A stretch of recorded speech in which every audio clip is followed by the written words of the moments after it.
com sabor, né, de introdução do final de semana. Tá? Eu queria dizer que todo e qualquer ato hoje, todo e qualquer, enfim, evento dentro da universidade, fora da universidade, ligado à área artística, à área cultural, à área do pensamento, à área do saber, hoje no Brasil, é sempre um gesto de resistência. É sempre um gesto de afirmação. Tá? Olha só, olha o ato falho, o resto que eu falei em vez de gesto. É o resto, é aquilo que nos restou dentro de um sistema hoje extremamente, né, injusto, estamentado, né, que leva o Brasil, né, a uma miséria intelectual. Né? A gente está vivendo hoje uma pandemia que não é só sanitária, mas é uma pandemia ética, uma pandemia política e uma pandemia econômica. Então, eu acho que todo e qualquer gesto, né, toda e qualquer ação cultural, artística, do pensamento, da literatura e das artes, tá, é um lugar de resistência, é um lugar de inteligência, é um lugar de dizer sim para a vida. Tá? E vamos nessa, que eu acho que é o principal. Bom, eu não vou falar nada da história do Chico Sá, porque a internet existe para isso. Tá? Com todos os dados estão ali. Nascimento, os livros, a obra, a trajetória. Tá? Chico Sá nasceu Francisco Reginaldo de Sá Menezes. E diz a lenda, né? Nasceu lá na região do Crato, do Ceará, Santana do Cariri, que esse Reginaldo sua mãe botou, né, no nome, né, com uma razão específica. Boa tarde, Chico Sá. Vamos começar pelo nome? Boa tarde, Júlio.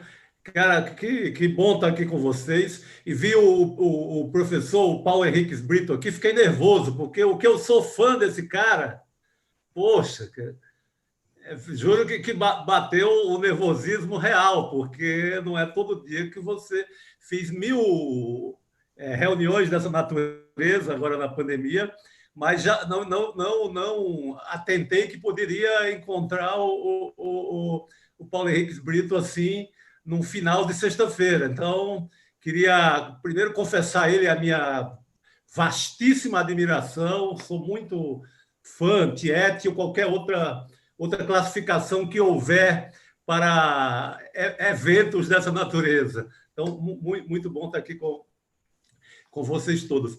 Não, esse é um típico nome de homem do interior, né? Francisco Reginaldo, aquele nome duplo. O primeiro é o nome de santo, todos lá em casa têm. José Ronaldo, Maria Rosângela, todo mundo tem que ter. Tinha que ter obrigatoriamente o primeiro nome de um santo, qualquer, um nome católico, e o segundo nome ou o nome da moda, ou alguma coisa, mas desde que fosse com a letra R.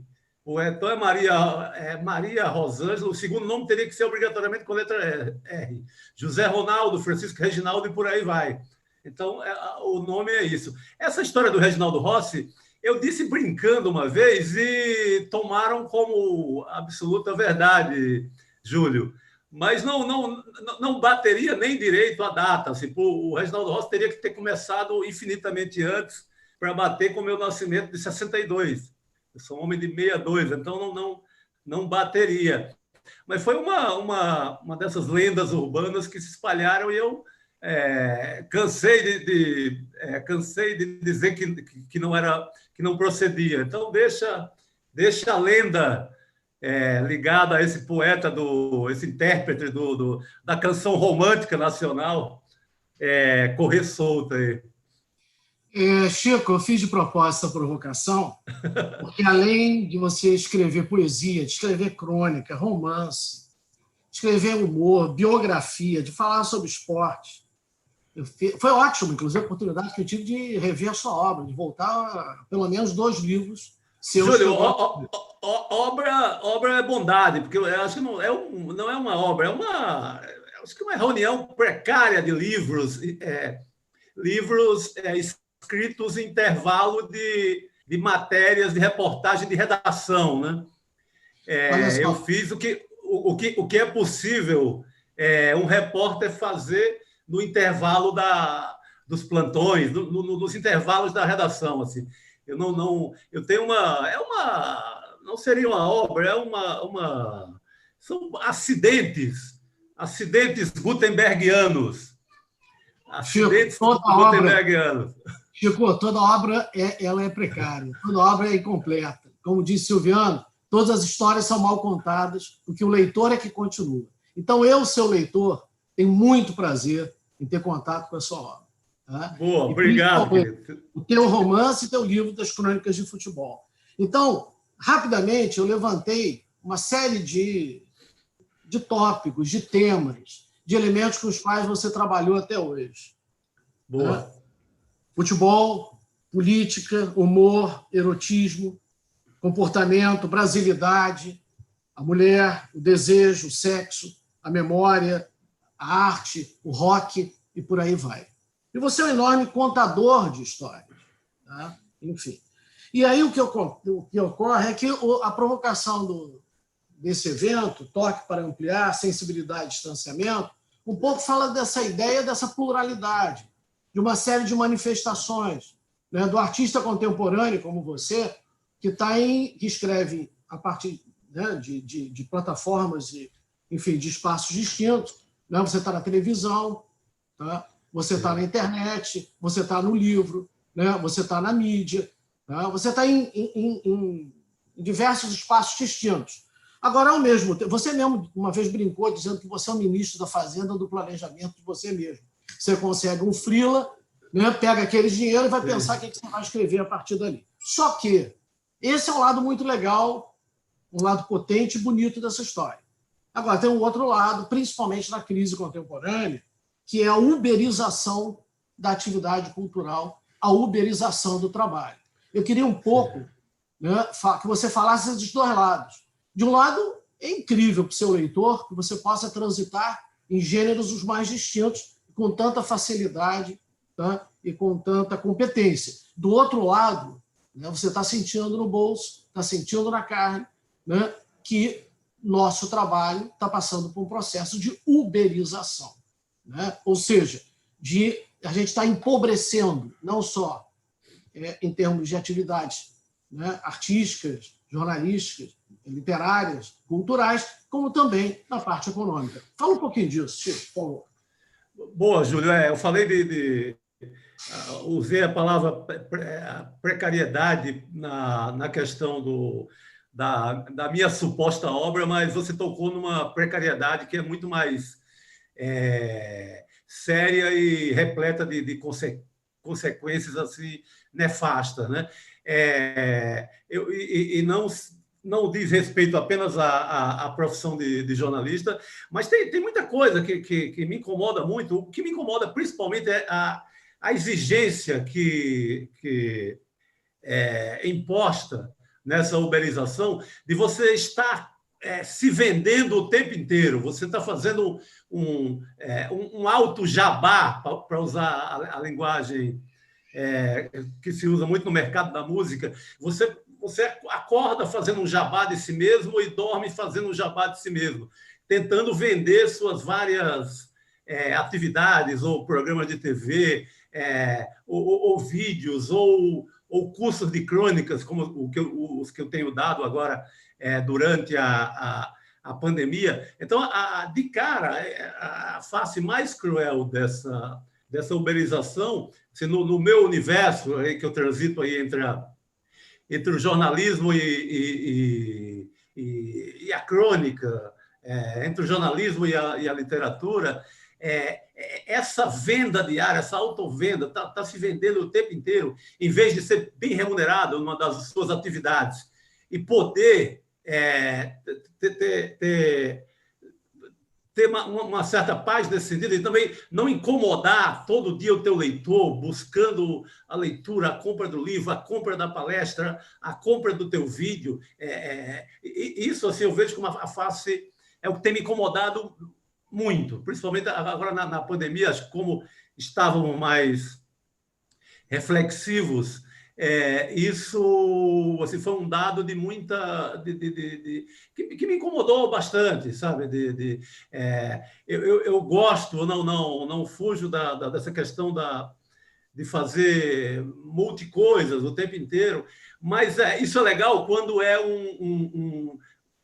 uma escolha mais espontânea dentro de um cenário que você tem uma garantia ali de renda, tranquilidade, e você escolhe ser o homem de 1000 instrumentos e fazer 1000 coisas. Mas quando você é colocado nessa situação, porque tua profissão se perdeu no espaço, você não tem mais sequer a ideia de uma redação de jornal em que um jornalista possa ficar, sei lá, 2 anos empregados. Então, você tem um desmantelamento tremendo da profissão, e o que te leva, assim, o que te obriga a ficar como um camelô de multi-atividades, que acaba sendo mais como aquela frase colhida pelo Guimarães Rosa, que é sapo não pula por boniteza, sapo pula por necessidade.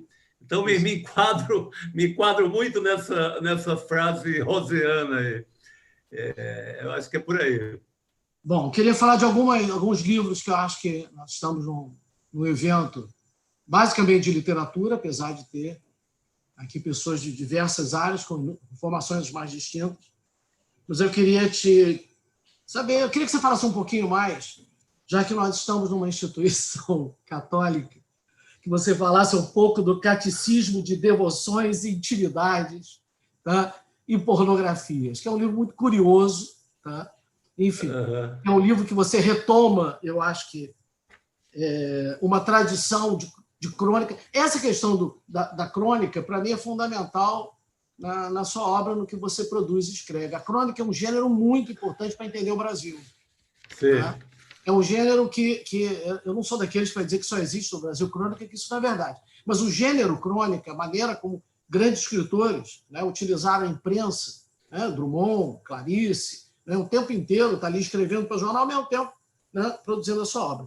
Então, um pouco eu queria que você falasse desse livro, e, ao mesmo tempo, essa referência que está presente no livro, que é um grande mestre chamado Carlos Zéfiro, entendeu?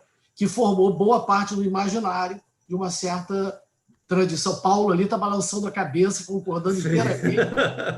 Enfim, que formou o imaginário de um certo erotismo brasileiro. Vamos começar por esse livro? Fala um pouquinho dele, como é que foi a ideia de escrever e essa provocação do catecismo. Boa. Esse livro foi um livro que eu editei com a... Eu tive uma pequena aventura como editor, junto com a Pink Weiner. A gente fundou aqui, criou aqui em São Paulo, no começo dos anos 2000, uma pequena editora chamada Editora do Bispo. Editora do Bispo, porque se você não gostasse do livro, você reclamaria na casa paroquial, você só poderia reclamar o bispo. Era esse sentido um pouco anarquista que batizou a Editora do Bispo. E esse livro a gente lançou por essa editora. É um livro que ele repete o formato de um missal antigo da Igreja Católica. E a inspiração, quer dizer, inspiração não vou falar em inspiração diante do Paulo Henrique Brito, porque inspiração, obviamente, é uma lenda, né? Isso não existe. Mas digamos que o mote inicial para esse livro foi muito dado pela uma releitura que eu tinha feito dessa poesia satírica e também erótica do Gregório de Matos, do Bocage, dessa tradição portuguesa que a gente tem. Então, eu tinha feito essa releitura e resolvi editar várias pequenas crônicas, inclusive com muitas citações ao Gregório de Matos e ao Bocage e outros poetas, escritores pornográficos. Em muitos momentos, ele é mais uma compilação do que digamos, uma obra de autoria. Em muitos momentos, ele é mais uma obra de edição, porque era nesse período, com essa aventura da editora, eu estava experimentando vários formatos, relendo coisas muito antigas. Então, ele é uma pequena sacanagem, junta obviamente, nas ilustrações, muito as ideias do Carlos Zéfiro, e eu queria fazer uma pequena sacanagem que reunisse literatura e sacaneasse um pouco as igrejas no geral, porque entra também, embora ele copie o formato da Igreja Católica, o formato editorial do Missal, mas ele também tem muitas sacanagens com os neopentecostais. Então, a ideia mais antiga do mundo, que é falar sacanagem e para quem acredita piamente nas lendas igrejeiras. A ideia desse livro foi muito essa. Mas acho que foi o livro que eu mais vendi que eu mais vendi digamos, na minha trajetória Um dos que compraram fui eu, tá? Que coisa boa. E era caro o livro, porque aquele formato... nenhuma gráfica trabalhava com aquele formato. Então, você teve que mexer um pouco com a rotina de quem resolvesse imprimir aquele livro, que é um livro minúsculo, né? Um livro desse tamanho. Então, nos obrigou a vender ele muito caro, mas foi, digamos, o meu best-seller, meu sucesso editorial. Maravilha. Chico, olha só, você, como eu disse, transita por muitos temas e gêneros os mais diferentes. Um dos elementos que eu acho que, assim, que você mais, para mim, eu acho que se destaca é em relação à crônica do futebol, tá? Sendo você um torcedor apaixonado do Santos, tá? E o livro de 2016, A Pátria das Sandálias da Humildade, tá? É um livro que é marcante porque, inclusive, retoma, de uma certa maneira, uma tradição lá nelson-rodriguiana, que eu acho que é a melhor possível em relação à crônica do futebol. Eu queria um pouco que você falasse dessa relação sua com o futebol, dessa paixão com o futebol, e, em particular, um capítulo do livro, que é As Noites com o Dr. Sócrates, tá? Que, para mim, né, é um dos maiores exemplos de alguém que consegue ter uma visão política, ter uma visão ampla, ter uma visão cultural do futebol ligado à nação, ligado às pessoas, ligado, enfim, à sociedade de uma maneira geral. Tá? É um pouco... O Casagrande é um pouco esse lugar de continuação do Sócrates, sim, não com o talento que o Sócrates tinha, né, como jogador, mas, ao mesmo tempo, com esse lugar político importante. Né? Nesse momento tão fragilizado aí, em relação ao futebol em si mesmo, né, aos cartolas, à instituição, fala um pouquinho disso e, principalmente, fala da tua relação com o mestre, né, Sócrates. Boa, Júlio. Eu já escrevi crônicas ali com qualquer assunto, ali atendendo as demandas dos jornais, revistas, etc. Mas a chamada crônica esportiva é o que me dá mais tesão, assim, é o que eu tenho mais, digamos que eu escreva com muito mais vontade. Mas é um texto muito, como você citou, muito filiado, muito derivado do que o Nelson Rodrigues deixou.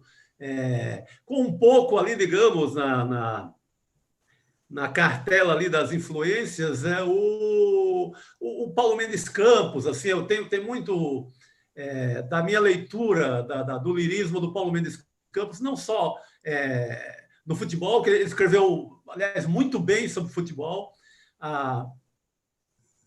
as crônicas que ele publicava numa seção chamada O Gol é Necessário, do Diário da Tarde, que a companhia, acho que editou o Diário da Tarde há pouco tempo. As crônicas do Paulo Mendes Campos são essas, sim, obras de arte, assim, sabe? Tem um texto sobre o Didi, falando do modo cerebral do Didi, que é uma peça genial, assim, que é uma das melhores crônicas em qualquer assunto no Brasil. Mas é uma crônica que vem desses caras, assim, uma crônica que só existe esse meu texto por eu ser leitor dessa tradição da crônica brasileira, né? Principalmente dos caras aí que bateram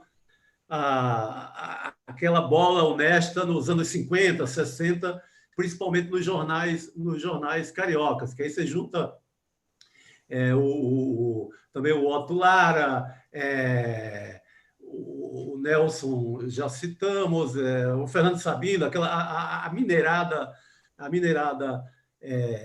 toda. Então, essa crônica, não só a minha crônica esportiva, mas a minha produção no geral de crônica, que é uma produção, não sei a qualidade, mas é uma vasta produção, porque em muitos períodos da minha vida eu me via obrigado a pelo menos uma crônica diária, por conta das demandas de imprensa. Então, eu fui editar esse livro, A Pátria e Sandália da Humildade, que até o título é um título que dialoga com a Pátria em Chuteiras, do Nelson Rodrigues, né? Até o título eu devo ao Nelson Rodrigues. Mas, para fazer essa seleção, eu me deparei assim, com uma produção sei lá, tinha algo em torno de... Eu cheguei a manipular 8.000 crônicas, sabe? Então, é uma fazenda, é um latifúndio de crônicas, é uma coisa assim admirável nesse sentido da extensão. Mas tudo é resultado dessa minha leitura dos cronistas. Eu faço uma leitura muito atenta dos cronistas do Brasil assim, há muito tempo. Eu sou mais um leitor de crônicas do que um escritor. E o curioso é que a crônica esportiva ela começa no Brasil com uma crônica contra o futebol. Você pegar o primeiro texto assim, que trata do assunto futebol e está em formato de crônica, é o texto do Graciliano Ramos, no jornal O Índio, de Palmeiras dos Índios, do ano de 1919, se eu não me engano, em que ele dá um pau, assim, esculhamba o modismo do futebol. Ele fala, esse modismo inglês não vai vingar no Brasil. O grande esporte nacional é a rasteira.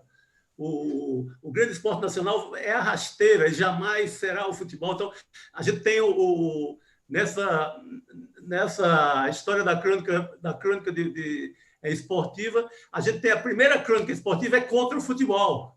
E outra das primeiras mais significativas de outro cara anti-futebol, do Lima Barreto. Uhum. O Lima Barreto, acho que em 20, 21 também, chutando a canela da Liga de Futebol do Rio de Janeiro. Inclusive com uma razão mais do que compreensível, com a razão do racismo, porque no período a Liga Carioca não aceitava a presença do negro no futebol ainda. Depois é que o Vasco e o Bangu romperam com isso e seguimos mundo afora. Mas é um trabalho, meu trabalho de cronista é pura leitura desses caras todos aí que você começa, como eu citei, do Gracilianos até hoje. Fica claro que você é um leitor não só do Lima Barreto, como do Orestes Barbosa, do próprio Machado, dessa tradição do cronista, e que tem um nome que eu acho que é fundamental, que é muito próximo de muita coisa que você escreve, que é o Carlinhos de Oliveira. Tá? Foi um excepcional cronista, um saudoso cronista. Você, aproveitando que você falou e insistiu em relação à questão da leitura, você lê de tudo? Cara, eu sou bem um leitor muito eclético. Eu não tenho muita paciência para... Eu sempre tinha um certo método mínimo. Eu sempre estava lendo algum ensaio e uma ficção. Assim, durante muito tempo da minha vida funcionou assim. Mas nos últimos tempos eu virei mais um leitor de ficção. Eu sou desse time que está acabando, que é do leitor de ficção, porque está indo, além de... Porque eu citei, me autoelogiei como leitor de crônica, mas, na verdade, a crônica eu considero um trabalho. Mesmo quando eu estou lendo crônica, é um olhar muito de trabalho. Assim, eu estou... Quando eu pego, sei lá, o Lima Barreto, o cronista, o Machado, etc., ali é uma leitura de quem quer roubar alguma coisa, no bom sentido da influência, etc. Mas eu sou, acho que, sobretudo, um leitor de ficção, mais do que... E, óbvio, leio poesia sempre, mas com menos frequência do que a ficção. Mas sou um leitor bastante eclético. Eu saio de um noir americano, sei lá, um Raymond Chandler e pego uma coisa completamente diferente ou dita profunda. Eu saio, não tenho muito uma organização mais austera. Aliás, falei e fiz essa divisão, falei do noir americano e fiz essa divisão agora, talvez influenciado, porque eu estou aqui ainda inconformado com essa divisão que o Prêmio Jabuti fez de romance de entretenimento e romance literário, usando exatamente esses dois. Poxa, eu não compreendi até agora. Assim, parte do pressuposto de que se entretém não é literário, não é profundo. Eu achei uma... É legal porque vai ser mais um prêmio, sabe? Vai premiar mais alguém, mas eu não compreendi, não tenho refletido sobre isso e não consegui entender direito. Até me lembrei, Júlio, tem um pequeno ensaio do Zé Paulo Paes, do poeta, crítico, estudioso, Zé Paulo Paes, que ele, acho que está reunido num livro chamado Gregos e Baianos. Isso. E que ele fala muito que a gente se ressente de uma falta de uma literatura mais, digamos, de aventura, divertida no Brasil. Mas, quando ele fala isso, em momento algum ele está fazendo a separação. Ele acha que é tão literário quanto. Pode ser um policial, pode ser que rumo o ficcionista tenha dado aquilo, mas ele não faz essa separação maluca que o Prêmio Jabuti fez agora. Com certeza. Olha só, agora eu vou te deixar meio de calças curtas. Por favor, a ideia é essa. 6 da tarde, sexta-feira. Então, olha só. Me fala sobre o livro de poesia de 2018. Calças curtas, porque Paulo está aí do lado. Quero ver você falar do... Deus me livre. Eu nunca escrevi... que você fez. Eu nunca escrevi poesia, professor. É uma calúnia. E os haikais? Como é que... Não, estou brincando. Esse livrinho, O Sertão Japão, foi meio uma coisa, um exercício para resolver bater uma nostalgia dos meus tempos de poeta, de mimeógrafo, ou poeta marginal, como se chamava à época. Quando a gente mesmo imprimia, rodava os livros e etc.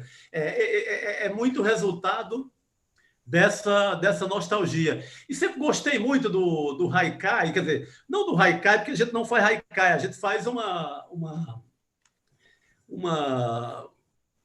jongrilice, um jongrilismo do haikai,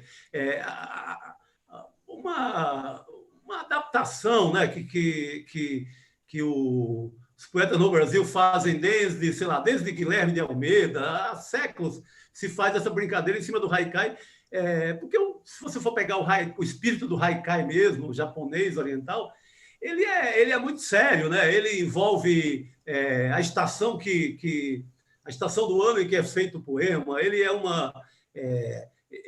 ele tem uma cota de reflexão muito grande. ele tem normalmente uma imagem poderosa. O que a gente faz em matéria de haikai no Brasil é o que o Milô Fernandes faz, que na verdade, que é uma coisa que beira um pouco até o humor, né? O poema piada do Oswald, sei lá. O poema piada. A gente faz uma brincadeira em cima do haikai. Mas é um livro muito motivado também por uma semelhança que eu, como homem do sertão, eu sempre vi muita semelhança, principalmente ao ver o cinema japonês, ao ver filmes, por exemplo, do Kurosawa. Eu sempre vi muita semelhança entre o ritmo do homem do sertão com o homem da roça japonesa. Aquela coisa de ficar na frente da casa, com vagar, acocorado na frente da casa, olhando se vai chover ou não. Então, eu fiz uma brincadeira, uma viagem poética aí com esses universos do sertão e do Japão. Mas essa minha aventura poética ela é muito calcada no que eu fiz muito ainda no Recife, com os coletivos, né, de poesia marginal ou mimeógrafo. Chico, é até um crime a gente ter 1 hora só para conversar sobre seus escritos, sobre o que você pensa da vida, do Brasil, das coisas. É muito pouco tempo, tá? E eu tenho que priorizar a distribuição desse tempo até para quem nos acompanha poder participar e intervir e perguntar. Eu vou chegar e vou ficar, apesar de todos os outros livros, no livro que eu mais gosto teu. Aí é uma declaração de leitor, que é o Big Jato. Tá? Você diz em algum momento, isso tem muito a ver com o que a gente pesquisa aqui na PUC, que é uma autobiografia adulterada ao infinito pela ficção. São palavras suas. Você diz isso. Sim. Tá? Enfim. E você diz que o Big Jato é um romance autobiográfico. Há vários pesquisadores, alunos, mestrandos, doutorandos, professores aqui presentes, que trabalham com autobiografia e autoficção. E o Big Jato é um belíssimo exemplo de como é que nós podemos discutir o memorialismo. É um livro de memórias, de uma certa maneira. É um livro que aponta para uma crise entre a utopia e a distopia. Quer dizer, eu até fico me perguntando a que mundo Chico pertence. Ao mundo do pai ou ao mundo do tio? Ao mundo do trabalho, ao mundo que está posto, ao mundo que hoje é muito distópico, ou ao mundo do tio, que é o mundo da poesia, que é o mundo da utopia. E um pouco me lembrou, eu adoro esse livro. Tá? Obrigado. O Cláudio fez uma bela leitura, o Cláudio Assis fez uma bela leitura, né, do teu livro, tá? No cinema. Então, a minha pergunta, a minha colocação para você é o seguinte: como é que foi reinventar essa memória? Né? Como é que foi partir de voltar lá ao Cariri? Meio, sabe o que parecia? O Caravana Holiday, o filme do Kaká? Né? Bye Bye Brasil. Sim. E a música do Chico, que é maravilhosa. Então, você voltou para onde? Tá? Ou seja, você voltou ao mundo do seu pai, ao mundo do seu tio, não é mais o mundo do seu pai ou é o mundo do seu tio? Em outras palavras, para que Brasil você voltou? Para que Cariri você voltou? Para distopia, para utopia? Fala um pouquinho para a gente desse livro que eu sugiro para quem não leu, tá? Que leia o Big Jato. E o Big Jato tem uma coisa muito forte, que é o caminhão que limpava as fossas das casas que não tinham encanamento. Né? Normalmente era um fenemê grandão, ou seja, que limpa o esterco, que limpa a merda, que limpa o dejeto, que limpa... Então, repara que o Big Jato é muito mais importante que o Lava Jato. Queria te falar isso. O Big Jato do Brasil de hoje é muito mais importante do que o Lava Jato. Eu queria que um pouco você falasse disso, tá? Até porque nós aqui estamos trabalhando muito, eu pelo menos trabalho com isso, com a ideia do memorialismo ligado à autoficção e à autobiografia. Boa, Júlio.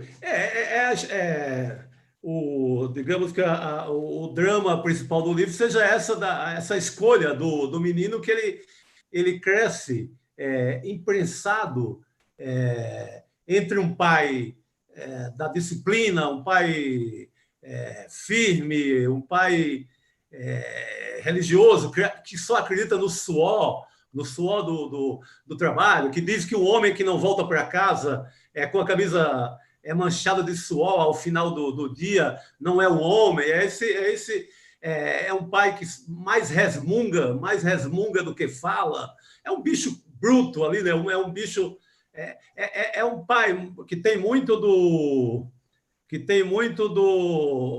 daquela brutalidade que o Graciliano Ramos colocou no Paulo Honório do São Bernardo, que eu acho que esse personagem ele tem muita coisa daquele ressentimento do personagem de São Bernardo, aquele ser humano embrutecido que ele quase é bicho também naquela terra que não nasce nada, que nada prospera. E, do outro lado, o menino tem um tio que é bitomaníaco, locutor de rádio, poeta, que acha que envergonha a humanidade e o ato do trabalho. Ele diz que no dia que ele der um dia de serviço, no dia que ele trabalhar para alguém, ele dá um tiro na cabeça, ele morre, ele desaparece do mundo, porque não faz sentido alguém trabalhar assim, numa ideia de trabalho mais convencional. E esse menino cresce entre essas duas figuras. Ora ele pende para um, ora ele pende para outro.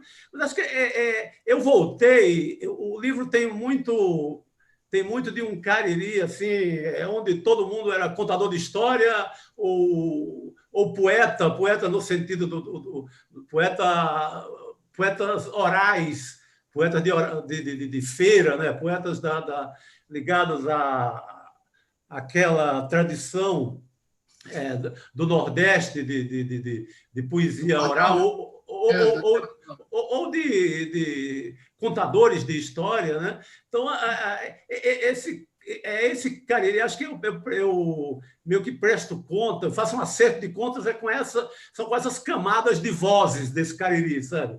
Que está muito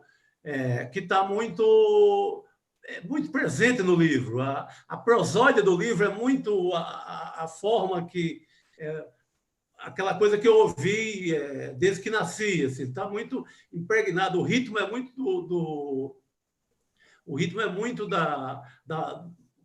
impregnado pela não chega a ser um livro contaminado pela prosa poética, mas ele tem muito do contador de história, da oralidade nordestina. Então, acho que foi um acerto de contas com essa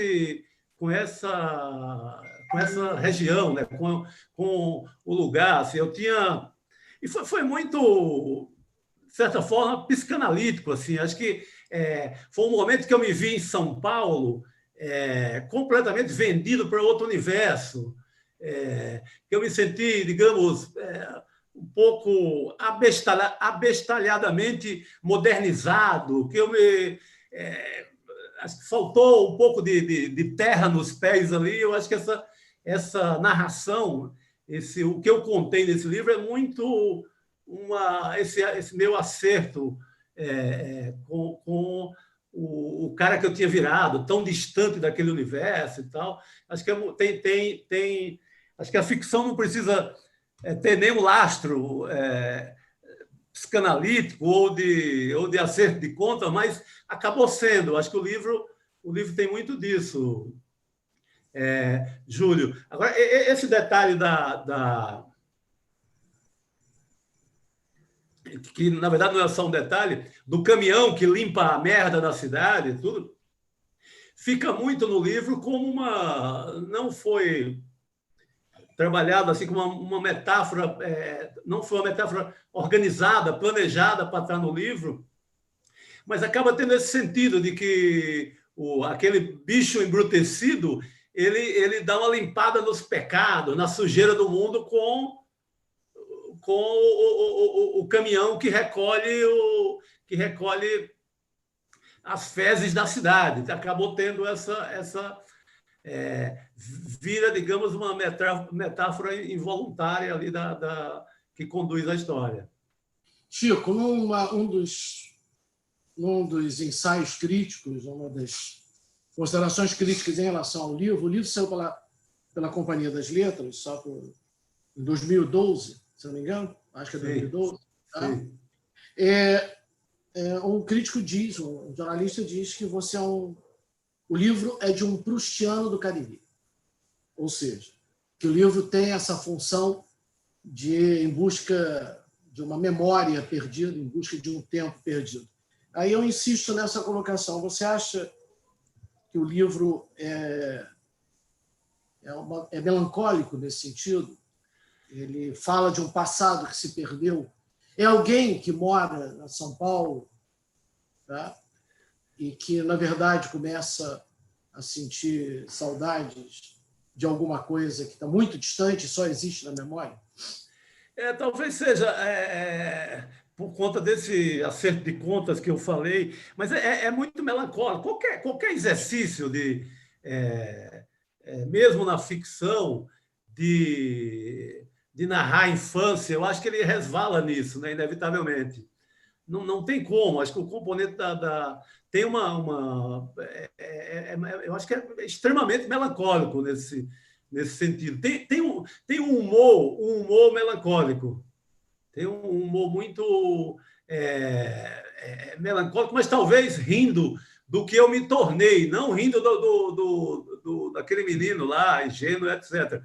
Rindo mais do desmantelo que a vida me proporcionou, de ter virado uma coisa completamente diferente daquele universo, de quem vai indo aos trancos e barrancos e vira outra coisa.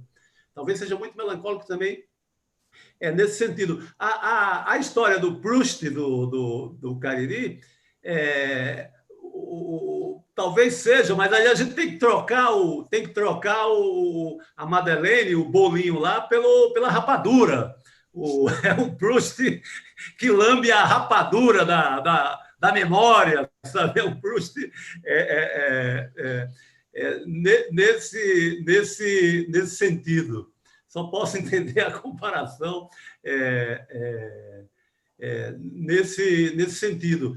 Mas eu falei de influência da crônica, falei um pouco também da influência do Graciliano Ramos, por conta do universo e por conta de ser o escritor que eu mais gosto.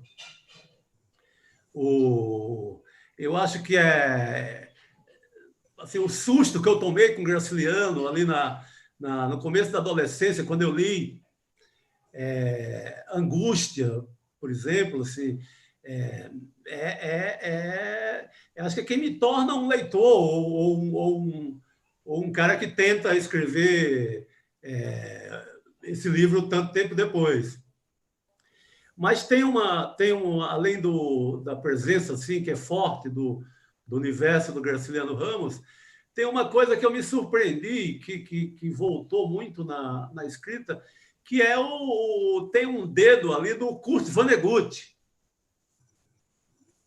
Acho que veio um eco, de tanto eu ler esse cara, assim, eu li a minha vida inteira, porque eu amo aquele humor maluco do Kurt Vonnegut, assim, e eu acho que tem um pouco desse mesmo no universo completamente diferente do universo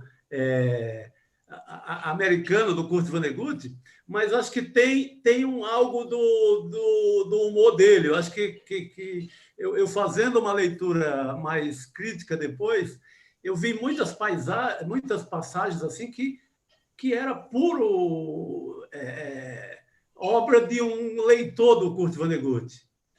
Tanto que eu acabei colocando uma epígrafe dele, né, que ele fala que primeiro veio o Big Bang, depois veio essa merda toda que a gente vê até hoje.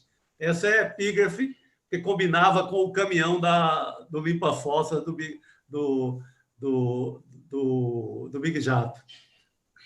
Chico, como é que você está aí vivendo com sensibilidade e distanciamento social? Como é que você está pandêmico? Foi até mais tranquilo do que eu imaginava, né? E olha que eu fiz, nós fizemos aqui, eu, a Larissa, o Theo e a Irene, fizemos uma quarentena radical, assim, daquele que se orgulha da quarentena, sabe? Que fica falando para os amigos, olha, aqui não tem brincadeira, não, aqui é sério, estamos enjaulados e não saímos, etc. Mas eu estava tão pessimista nos primeiros dias que eu projetei uma quarentena realmente longa. Então, acho que isso ajudou a manter mais a paciência.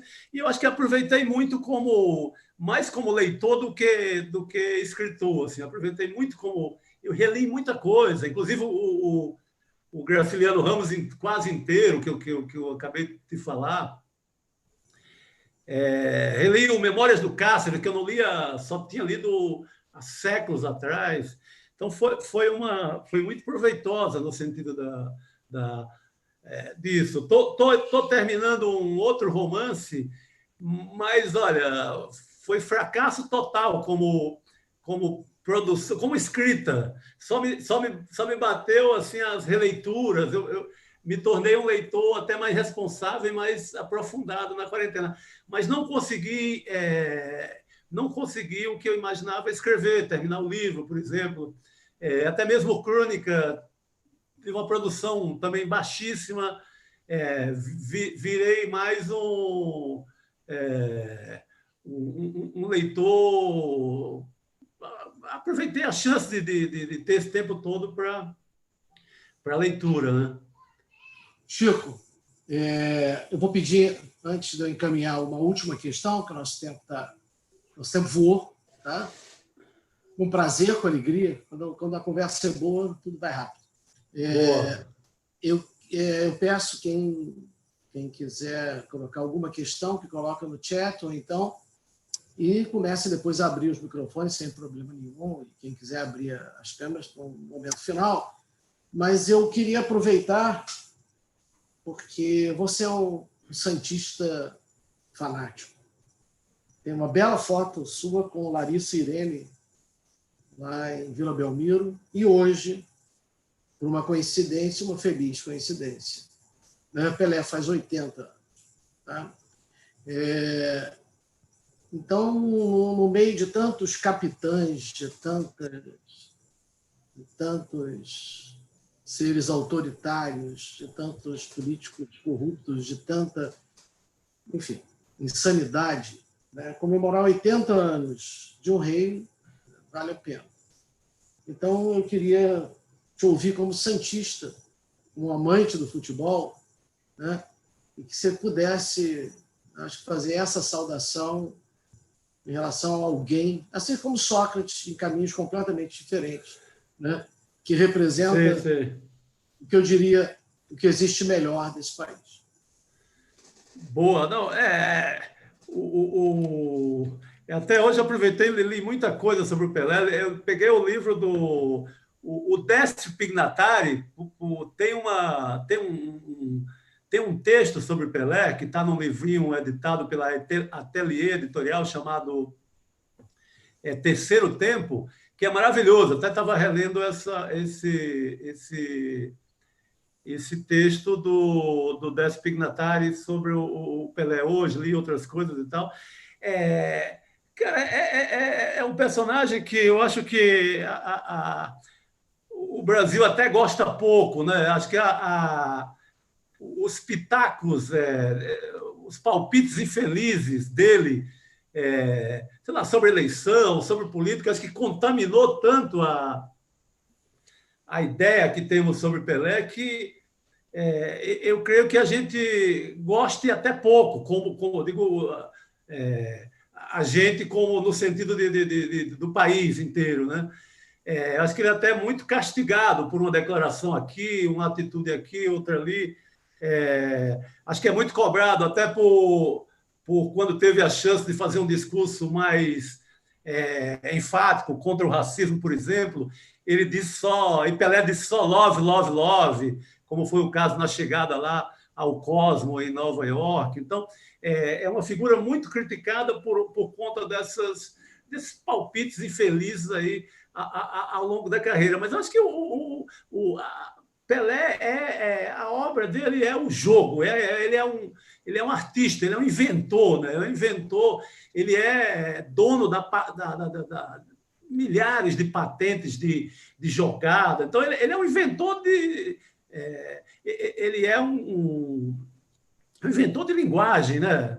Ele é um grande artista brasileiro nesse sentido. Ele enriqueceu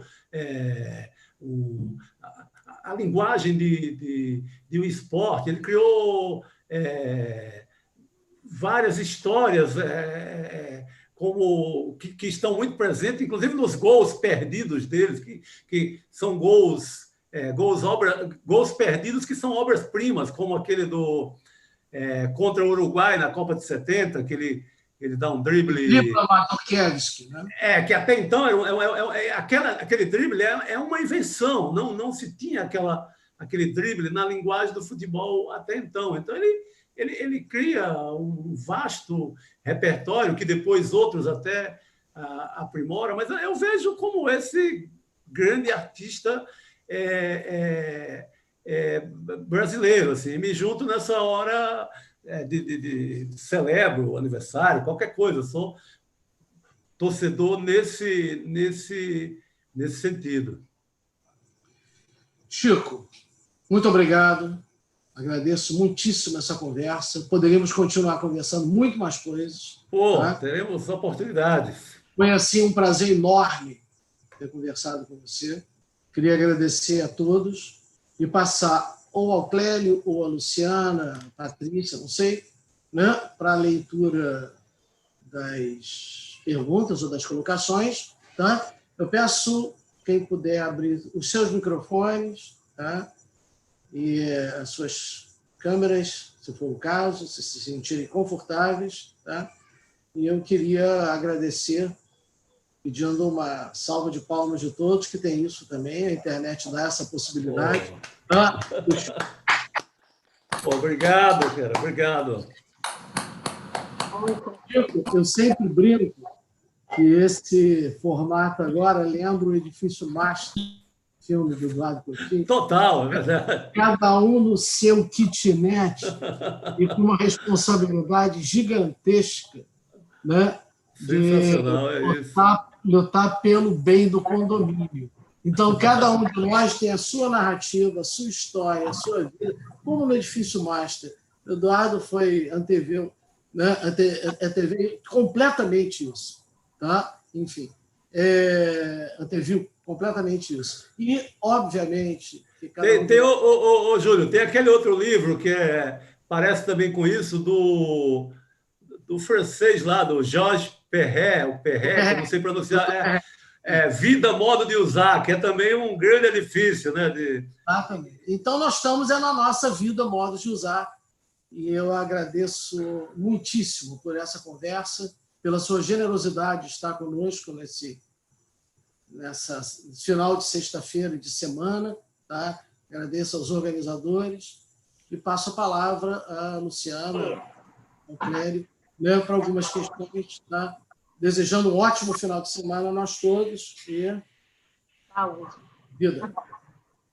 Muito obrigada, Chico. Muito obrigada, Júlio. Bom, quem quiser abrir os microfones para fazer uma pergunta, já pode abrir, fica à vontade. Alguém? Antônio. Antônio, vai, Antônio. Primeiro, deixar registrado os parabéns para a organização do evento aí, aos colegas, né, que acompanharam esses dias todos. Infelizmente não pude assistir todos, mas estamos aí, né? Eu queria fazer a pergunta para o Chico, que ele falou dessa paixão dele pela crônica esportiva, e também e até citou a primeira crônica falando que o futebol não daria certo no Brasil. O futebol não deixa de ser uma grande metáfora do Brasil, né? Em vários momentos da história. E essa primeira crônica, assim, fazendo só um exercício, não deixa de ser um complexo de vira-latas aparecendo ali pela primeira vez no campo futebolístico, vamos dizer, né? E ainda só colocando uma segunda pergunta nesse momento que o Júlio também comentou ali do Santos, né? Todo o imbróglio que o Santos viveu recentemente aí pela questão do Robinho e tudo mais, e essa tua experiência também de cronista esportivo, né? Que às vezes ali toca na questão do futebol, e o futebol ele é meio que um último bastião desse machismo tóxico, né? Dessa coisa assim do macho alfa, negativamente falando, né? Dessa coisa que... Então, vocês que fazem essa produção e outros jornalistas que fazem de forma belíssima também, qual é a importância hoje do futebol para tocar e ampliar, para fazer um trocadilho aí com o nome do evento, essa questão de que o estupro não é uma coisa legal e não pode ser validada pelo futebol. A violência de outros tipos de homem contra a mulher, o racismo, que também está muito presente no futebol. Como o futebol, e passando pela crônica, né, pode ajudar a tocar essas pessoas, começar uma sementinha, nem que seja muito básica, de uma mudança de visão de algumas coisas que estão muito arraigadas na cultura do brasileiro. Boa, Antônio. Ótima reflexão. Cara, não, primeiro foi um absurdo essa história da contratação do Robinho, né? O Santos contrata, o Santos sabia de tudo, a diretoria sabia do processo dele na Itália, e mesmo assim contrata, e só desiste do negócio quando os patrocinadores caem fora. A questão a discussão do estupro parecia que não era relevante, por conta desse universo do futebol ser tudo isso que você falou. Mas eu acho que a gente vive uma bela novidade em relação ao futebol, que o futebol viveu até agora praticamente como algo isolado da sociedade. Assim. Havia sempre uma defesa do futebol como fosse uma arena que, independente de qualquer outra instância, da justiça, de tudo. Assim, no futebol que era permitido você ser racista, você ser o maior sacana, o maior canalha, porque... Não, esse é um território sagrado que a justiça não entra, não dá para puxar nada dali para discutir na sociedade, então tudo pode dentro de um campo de futebol. E eu acho que pela primeira vez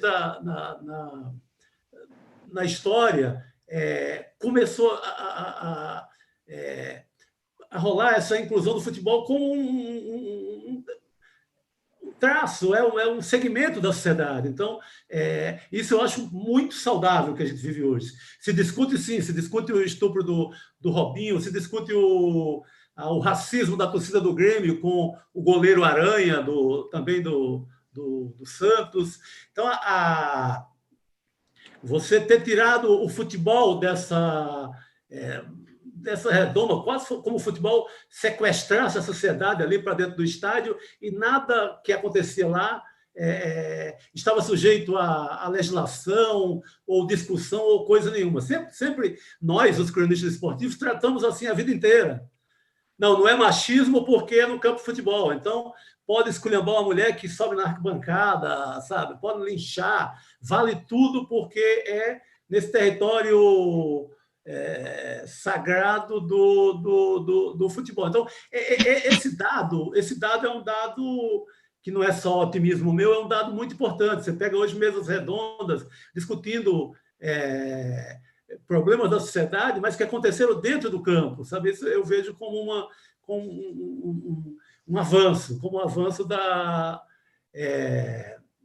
desse universo, que ficou sempre tratado como um mundo à parte, divorciado de qualquer coisa da sociedade. Isso eu vejo como essa discussão, acho que é bem positiva e pela primeira vez ela é travada assim para valer. Beleza. Mais alguém, gente? Vou fazer uma pergunta aqui do chat, tá, Chico? Por favor. Depois eu tenho mais uma perguntinha também, tá? Então vai, Antônio, completa. Não, faz a pergunta do chat aí, que já foi feita antes aí, pode ler. Então vamos lá, uma pergunta da Camila.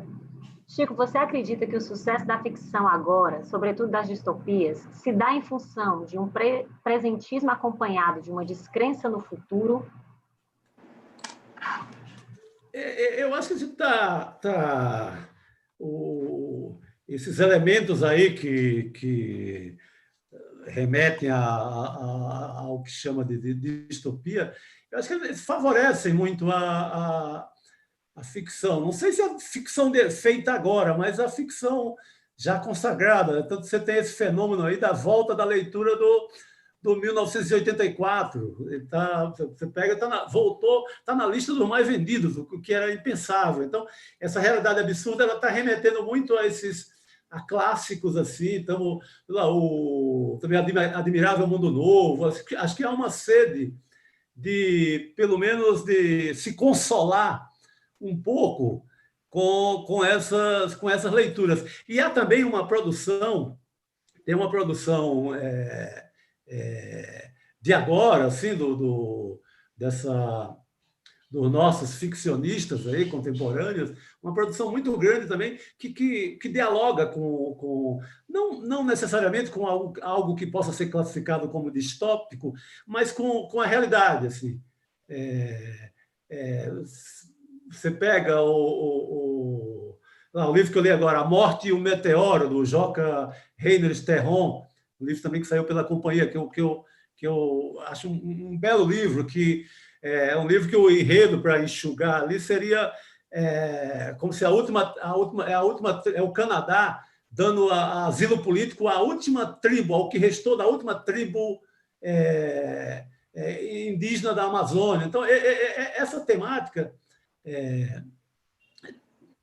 está favorecida e tem rendido assim muitas ficções, além dessa volta para ler clássicos do mundo da distopia. Mas, para além da distopia, eu acho que acho que tem uma certa...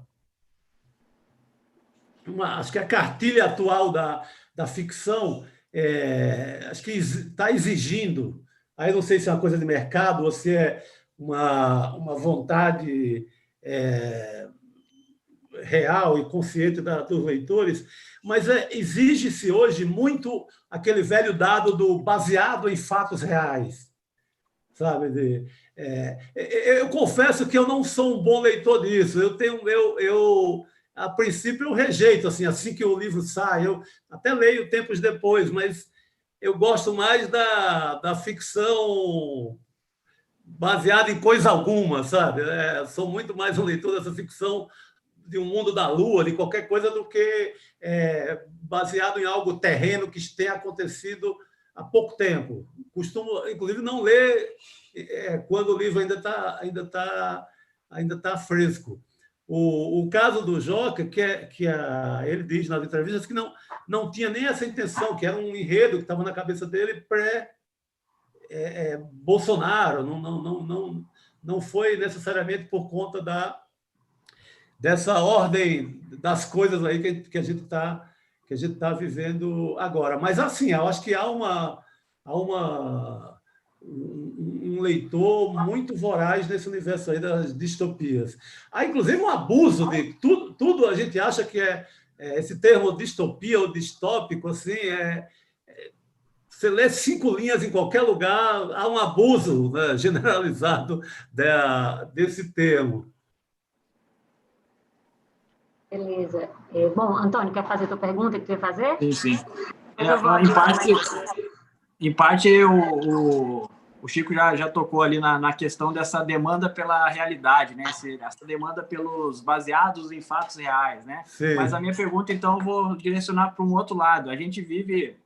Tu tem a carreira na imprensa, eu também venho do jornalismo, a primeira formação foi o jornalismo, então a gente vive um paradoxo, de certa forma, que assim, é uma demanda por realidade, mas ao mesmo tempo tem a corrente que não acredita nas verdades que vêm, sabe? Assim, a questão da pós-verdade, vamos dizer, né? Então há uma demanda nessa coisa assim de autobiografia, autoficção, e as pessoas ficaram, será que aconteceu? Será que não aconteceu? Isso aqui é imaginação, não é? Fato é imaginação? Mas, ao mesmo tempo, os jornais publicam aí verdades científicas que estão acontecendo, sendo desenvolvidas nesse período de pandemia, por exemplo, e uma grande parcela, não, isso aí eu vou acreditar na minha tia do WhatsApp que mandou lá. Então, assim, tem uma demanda por realidade e uma falsa de crença nessa realidade. Como é que, assim... como uma pessoa de comunicação, tu vê essa questão? Não, essa é a grande loucura, né? Essa camada de ficção das notícias, dos fatos. Essa é a grande loucura e é a grande ficção de hoje, né? Estranhamente. E lida como verdade. Então, é um nó tão grande que não dá... Eu chamo de ficção, tentando até enobrecer a fake news.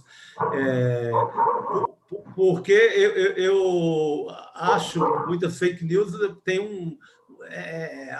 são engraçadas e são putas obras de ficção, num certo sentido. Em algum momento você acaba lendo como se estivesse lendo uma ficção sem limite. Mas essa é a grande maluquice desses tempos, né? E é difícil, não tem remédio fácil também, né? Porque você tem... O óbvio seria aquilo, não, procurem fontes confiáveis, procure a imprensa dita profissional, etc, etc. Mas isso não tem combatido. Não tem combatido ao ponto do TSE, Tribunal Superior Eleitoral, ter elegido o Alexandre Garcia como um dos mensageiros do combate às fake news nas eleições, como embaixador dessa causa. Um cara que propaga, ajuda na propagação da cloroquina como o elixir salvador de todos os males. Então, Chico, eu sou pessimista nisso, não creio que a gente vá ter uma solução para isso tão cedo. Só complementando, então, só abusando um pouquinho aí do tempo e da paciência, mas já que estou aqui, vou fazer a pergunta, né? Qual é o papel da ficção nesse contexto aí que tu acabou de dizer, assim? Qual é já que a gente tem essa coisa de não acreditar, ficar nesse jogo de versões e as fake news, às vezes, mais interessantes do que algumas ficções aí, qual é o papel da ficção, ao teu ver, hoje? Eu creio que seja satirizar ou, sei lá, colocar isso, esticar a corda da hipérbole e exagerar essa realidade das fake news. Eu acho que é uma boa forma de, no mínimo, sacanear essas histórias, sabe? Se você passa a ter uma sátira, um exercício de sátira, que eu acho que não é nem um exercício só do humor mais fácil, seria um exercício mais artístico da sátira, você esticar essa corda no máximo, eu acho que é uma boa forma, no mínimo, de sacanear esses autores aí dessa ficção. Sim. Bom, Chico, eu faria isso, eu tenho vontade de fazer isso. Quando eu vejo uma ficção, eu digo, quando eu vejo uma fake news assim, das mais absurdas, minha vontade é essa, pegar aquilo, a partir daquilo, esticar mais ainda a corda da ficção para ver o que dá. Tá faltando um Vonnegut no Brasil, assim, vamos dizer. Por favor, cara, velho Kurt Vonnegut. Ele até vive uma onda agora de releitura muito forte, né? A Intrínseca tem republicado toda a obra dele com novas traduções. Eu não não tenho as armas técnicas para avaliar as traduções, mas pelo pouco como eu sou leitor do cara há muito tempo, percebe-se que são belas edições. Chico, Clélio. Fala, Clélio. Vou aproveitar a prerrogativa de organizador e vou eu mesmo ultrapassar o tempo aqui. Eu queria a gente falou bastante do Chico, do romancista, da questão da memória do Nordeste, do cronista de futebol, mas não falamos do Chico, que, na minha opinião, é que hoje em dia é uma das pessoas que escreve mais lindo sobre amor no Brasil. As suas crônicas, algumas delas são verdadeiras pérolas amorosas, né? E eu queria que você falasse um pouquinho de amor aí para a gente encerrar, quem sabe, se não tiver mais perguntas, com amor. Boa, Clélio. Cara, eu vivo uma crise tremenda. Depois que acho que e não é da pandemia, acho que tem uns 4 anos, assim, com essa loucura política que a gente vive, eu fui...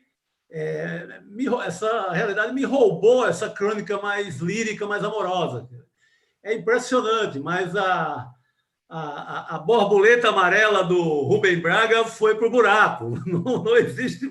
Assim, a realidade ficou tão urgente e eu acho que todo mundo fica com essa fome maluca ou de combater, ou de dialogar com isso, ou de falar contra isso, que a minha crônica, o meu texto foi todo contaminado Faz tempo que eu não consigo acertar nada nessa veia mais lírica. Culpo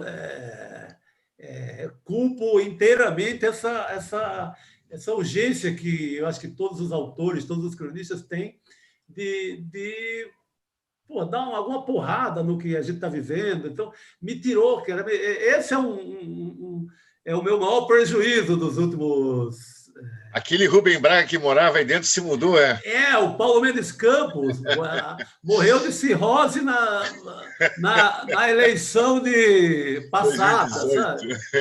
Não veio, assim. Eu tento reler esses autores, principalmente o Paulo Mendes Campos é um cara que maravilhoso, né? Que eu gosto muito e me ajuda muito na hora quando às vezes falta 1 hora para entregar uma crônica, eu estou sem assunto, sem nada. Esse diálogo com o Paulo Mendes Campos sempre me salvou na crônica para jornal, na crônica para revista, nessas crônicas de encomenda. Mas realmente esse universo assim que eu gosto muito, quero retomar, tem desaparecido. Assim, não é que eu vá me achar ingênuo por escrever uma crônica de amor em 2020 no Brasil de Bolsonaro, mas é porque realmente não tenho tido o trato necessário para escrever esse tipo de texto. É uma pena, espero que eu o recupere. Até porque se a gente for esperar passar isso aí, não vai sair nada. Mas é um prejuízo sem tamanho, a falta desse exercício, dessa crônica mais lírica. Mas volto, parafraseando aqui o Veríssimo, né? Que tem aquela coluna Poesia numa hora dessa, seria amor numa hora dessas, né? Obrigado, Chico. Obrigado a você, querido. Chico, a última pergunta, agora não vamos mais dialogar, mas eu queria aproveitar a sua presença aqui, porque o que eu estudo é a questão da polêmica intelectual, enfim, eu queria aproveitar a sua presença para colocar uma pergunta, que há pouco tempo a gente acompanhou o que aconteceu com a Lilian Schwartz, que ela escreveu uma crítica sobre um clipe que ela assistiu, e ela foi super criticada, porque acharam que ela não estava no lugar de fala, enfim, deu uma confusão, e ela se desculpou, enfim. Para você que escreve, né, você escreve textos de opinião, você, né, coloca ali o que você pensa. Você, hoje, nesses tempos de cancelamento e tal, existe uma autocensura ou não? E no seu caso, você não sente isso? Sim, eu acho que existe vamos chamar, sei lá, uma autopatrulha para um cuidado, né? Um zelo para... e principalmente nós que escrevemos muito sob encomenda. Por exemplo, eu não aceitaria essa encomenda da Lília, porque é um assunto que eu não teria domínio da história, acho que não escreveria bem. E às vezes, a gente, como cronista, como freelancer, agora nesse tempo que todo mundo é Uber de texto, né? Num sentido bem mais amplo, eu acho que tem que ter o cuidado e não aceitar certas encomendas e sentir, não sou o mais indicado para escrever sobre isso. Acho que é mais uma questão de cuidado. Óbvio que existe um exagero. A Lília continuou sendo criticada, mesmo depois de um generoso pedido de desculpa, sabe? Ela deu uma atitude muito bacana nesse sentido, de pedir desculpa, e mesmo assim continuou sendo, para usar um verbo da moda, continuou sendo cancelada por alguns segmentos. Isso, obviamente, é um exagero. Mas eu tenho, acho que todo mundo tem uma certa autopatrulha do bairro interna ali, né, para dar uma policiada em relação a alguns temas. Obrigada. É isso, então, gente. Alguém mais quer se colocar? Algum professor? A gente está cheio de professor na sala, Chico. Estou vendo aqui. Bom, se ninguém quiser mais se colocar, Chico, muitíssimo obrigada por ter vindo aqui conversar com a gente. Obrigada mesmo, obrigada, Júlio. Obrigada a todos os professores que estão aqui prestigiando a gente, nesse Letras Expandidas diferente. E acredito que ano que vem estejamos todos juntos na PUC. Tomara. Beijo. Vou passar a palavra para a Patrícia para encerrar o evento. Aproveitar e fazer uns agradecimentos finais aqui, né? Foi uma semana maravilhosa, deu tudo certo. Quase que esse Letras Expandidas não aconteceu, porque a gente não sabia se fazia online, mas ainda bem que fizemos. Tivemos convidados incríveis, tivemos aqui no primeiro dia, numa conversa com o professor Alexandre, a Eliana Alves Cruz e a Patrícia Mello. Tivemos a Ciranda do Gatilho, hoje essa conversa maravilhosa do Chico Sá com o nosso querido professor Júlio Diniz. Então, a gente tem que agradecer também o Departamento de Letras, a professora Helena Martins, a coordenadora do programa de Literatura, Cultura e Contemporaneidade, o Rodrigo Pinheiro, o Wellington, o professor Alexandre Montari, que a gente já agradeceu, todos os professores que estão na sala, que tem o Paulo Henrique Brito, Rosana Coll, enfim, estou perdendo alguém aqui, porque eu não sei. Júlio, já agradeci, fez essa mesa de fechamento. Toda a comissão... também que participou, a Vera também, que participou também. Sim, a comissão organizadora, Joana Passi, Camilo Shoa, Clélio Toffoli, Maria Altberg, Luciana Targino, Tadeu Santos, Sérgio Chargel, Renata Borges, Ana Cristina Toledo e eu, Patrícia Latavo. E, enfim, agradecendo a todos, aos colegas, todo mundo que esteve com a gente essa semana, contribuiu aqui com perguntas, com reflexões, e ano que vem tem mais, gente. É o 10º, ano que vem, 10º Letras Expandidas, é uma data importante. Vamos comemorar. Tá bom? Eu espero que não seja no Edifício Master. Tá? Tomara. A Cleonice, se Deus quiser. Tomara. Um abraço, gente. Valeu, bom final de semana. Obrigado a todos. Valeu. Obrigado. Obrigado, Chico. Obrigado pela presença. Valeu, pessoal. Obrigada, gente. Obrigada. Tchau.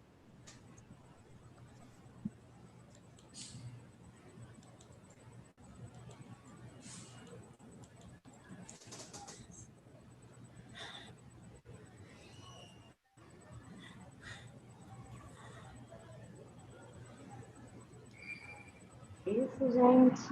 Bem, Obrigado, nosso diretor. Obrigada. Alexandre, obrigada. Obrigada, Wellington, também. Obrigada, professor. Valeu, Wellington. Você foi importantíssimo, Wellington. Sem você não saía. Eu que agradeço, pessoal. Olha, foi lindo esse encerramento. Eu adorei essa conversa de encerramento, foi maravilhosa. Muito obrigado. Adorei. Eu só Só sinto que eu não tenha podido vir mais vezes. Eu vim na abertura, depois eu assisti pelo YouTube uma sessão, mas assim, a dinâmica não permitiu, mas assim, foi muito lindo, parabéns e obrigado. Assim, esse final de tarde tão agradável era inesperado para mim e foi uma ótima surpresa. Um ótimo final de semana para vocês. Descansem bem, boa noite. E até a próxima. E hoje não teremos chopinho depois do Letras, né? Mas no ano que vem vai ter. Infelizmente. Infelizmente, mas o ano que vem vai ter. Vai que ter. vem vai em dobro. Ano que vem vai ser 2 semanas, 10 anos, né? Tchau, gente. Tchau, tchau. Valeu, pessoal. Valeu, obrigado. Tchau. Tchau, pessoal. Boa noite. Obrigado. Boa noite, obrigado. Gente. Ninguém quer sair? Ninguém quer sair? Vamos sair. Gente, parabéns pra gente. Então, um abraço, Valeu. viu? Peraí, tirar uma foto, um print, vai. Um cabelo. Carinha de fim de evento. 1, 2, 3 e... Valeu, pessoal. Que orgulho, gente. Que coisa boa. Até ano que vem. Quer dizer, até breve, mas até ano que vem. Foi muito bom, gente. Muito bom. Valeu, pessoal. Exato. Beijo. Viu, Camila? No fim sempre dá certo. Graças a Deus. Gente, tchau. Patrícia, como é que tá teu carro? Depois a gente se fala, gente. Agora todo mundo vai descansar. Papai, Beijo. tá bem? Como é que foi o exame ontem? Tranquilo? Agora tratamento, né? Mas vai ter mais uma cirurgia, mas enfim, vamos falar de coisa boa agora. Vamos falar de coisa boa. Beijo, gente. Beijo, gente. Tchau, Gente, tchau. obrigado a todas. Tchau. Wellington. Valeu, Wellington. Wellington. Eu saí. Wellington. Fui.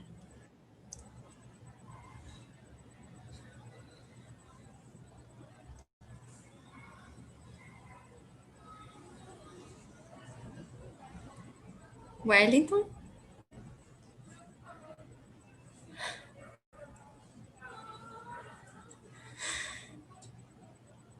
Wellington. Oi, oi, oi.